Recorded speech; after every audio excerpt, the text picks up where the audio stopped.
This is Paris one day after the Champions League final. But what the hell happened to Paris? Just look at this disaster, guys. This is total chaos. Just look at this and here we are. Look at this. What the hell? It was just a soccer match. Look at this. Look at how they left everything. Total chaos. This is in front of the Eiffel Tower. Impressive, but well, you import the third world, you get the third world. That's what happened in France. And watch out for the facts, because they're crazy. Paris woke up to serious destruction, 1 person dead and more than 700 arrested due to the riots during the PSG celebrations. 1 person lost their life and, listen, they're talking about almost 800 arrests, total madness. Look, please, at this, a couple who were in Paris watching the game wearing Arsenal jerseys. Well, look at what the PSG fans did.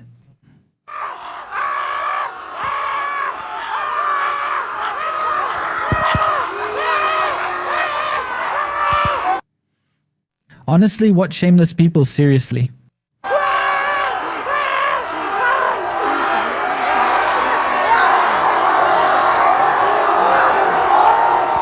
This is the level of these so-called fans who aren't even real football fans, they're criminals.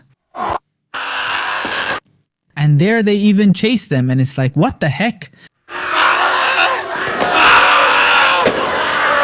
Obviously, some of you might think, oh, how is it possible that the guy didn't defend his girlfriend? No, I think the guy acted the right way. If the guy had responded to one of them, it wouldn't have ended there. I mean, they were surrounded, there was no way to defend themselves. And instead of having, 1 death, we could have had 3. So I really think the guy acted the right way. Holding back. Just kind of saying yes, yes, and that's it. Because there really wasn't any other way to get out of there. Let me remind you, 1 person died. I think that says it all, right? But look, the intellectual level of PSG fans is pretty low, and if you don't believe me, well, let's see what happened to this guy. I'm going to miss the Champions League final. I made a mistake. I booked for Bucharest when it should have been Budapest. So yeah, I'm in Romania, in Bucharest, when the final is in Hungary, in Budapest. Seriously, the poor fool got the city wrong. I mean, he had a ticket for the Champions League final, and just look at that. I thought it was the same thing. I messed up. It's totally crazy. So Paris, bring the cup home, please. I can't go. I'll watch it on TV as if I were in France, but it's okay. Anyway, you have all my support and come on Paris, bring the cup home. It makes me so mad. Just imagine, that's how bad it is. Look, I don't blame him. There are people who often fly to Austria thinking they're flying to Australia. I'm not joking, this is true. But listen, I want to show you the following. Tonight Paris is on fire. A huge fire on the banks of the Seine River is generating thick smoke that surrounds the Eiffel Tower. These fanatics have completely lost control. The smoke, do you see it? Unbelievable, it's a shame. Honestly, these people have no limits. And every year, these so-called fanatics do exactly the same thing. It's become so common that every year I put out this video after PSG's victories.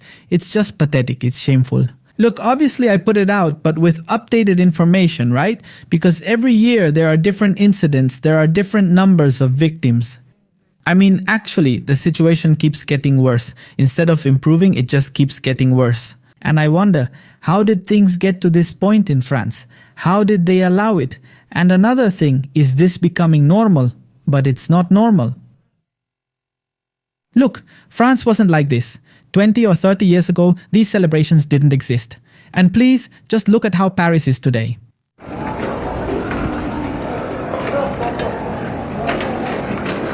But let's see, please, let's quickly take a look at the summary of the events.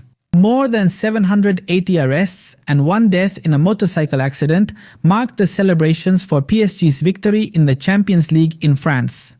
The celebrations led to numerous disturbances, with clashes between fans and police forces. And dozens were injured, which put the security deployment to the test. It's like, really, it's crazy. Among the most serious incidents, more than 200 injuries were reported. 8 are in serious condition. This could increase the death toll, so be careful. And attacks against security officers in different French cities. This didn't just happen in Paris, it happened all over France. Wow. This was once a country, that's it. Arrests increased by 32 compared to the previous year. Like I said, sadly this is already the story every year. Around 480 people were arrested in Paris, reflecting the magnitude of the unrest in key areas like the Champs-Élysées and, well, some nearby parts of the city, right? One of the most tragic incidents was the death of a 24-year-old young man after his motorcycle crashed into concrete blocks. But how is that possible? Well, I think we all know why it happened, why it occurred. The guy was almost certainly driving like crazy. But, watch out, there was also a 17-year-old boy who was injured. Because well, those PSG guys caught her with a knife. How terrible, seriously, what a tragedy this is. There was also a vehicle ramming into an outdoor cafe terrace in District X of Paris where two people, well, were run over by this vehicle. One of them is in critical condition today. I mean, their life is at risk. There was destruction on the Champs-Élysées and clashes in several parts of France. Guys, you know, as an anecdote, let me tell you something. I'm not sure if this happens to you, but I have quite a few friends and acquaintances from Latin America, from Mexico, from Argentina, who suddenly get the chance to take their first trip abroad. And they decide to go, you know where? To Europe, the classic trip, right? London, Paris, Rome. It's almost the classic trip, the textbook trip. Well, it turns out that they always post the typical story from here. Here, walking in the middle of the night on the streets of Paris because I'm not in danger, I am the danger. And these people think that Paris, France is like it was 100 years ago in their imagination. Even though they've already seen things that don't really add up. Because if you've been to Paris, you've seen the scammers, the con artists, all those people chasing you down the street. Because that happens, it's very common for someone to try to scam you every 5 seconds. They also try to rob you. It's very common in Paris, France, or in Rome, or even in London. But despite that, it's like they don't realize it because they still think their country is much more dangerous. And in statistical terms, maybe that's true, but the problem is that they're comparing the Mexican population, for example, or the population of Argentina or Colombians.